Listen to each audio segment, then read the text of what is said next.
Халқы көп Түркістан облысында әсіресе жастар, жас отбасылар қатары қалың. Сондықтан келешекке деген нық сенімді нығайта түсу міндетінің маңызы өте зор. Өзімде 4 баланың әкесі ретінде жаңа жобаға ұсынылып отырған әрбір өзгеріске тек кәсіби қызмет тұрғысынан емес, болашақ ұрпақ қандай жағдайда өмір сүріп, еңбек ететін туралы ойлайтын осы елдің азаматы ретінде қараймын.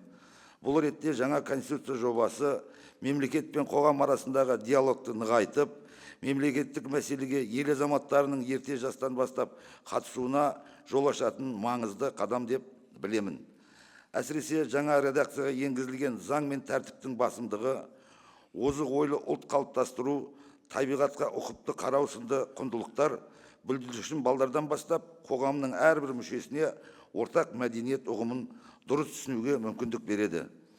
Халық арасында жүретін азамат ретінде, кәсіпкер ретінде де мұндай тәсілдің тиімді әрі дұрыс екенін сеніммен айта аламын. Менің ойымша, өзара тең дәрежелі әрі есеп беретін билік жүйесін құру аса маңызды. Бұл ретте өкілеттіктердің нақты бөлінуі, өкілді органдардың рөлінің күшеюі және атқарушы биліктің есеп беруі өңірлердің басқарудың жауаптылығын арттыруға мүмкіндік береді.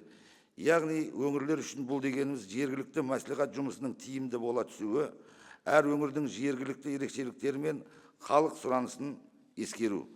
Сондықтан азаматтардың мүддесі мен өңірлер дамуын негізгі бағдар қылған Конституцияның жаңа жобасы қоғам қолдауына ие деп сенемін.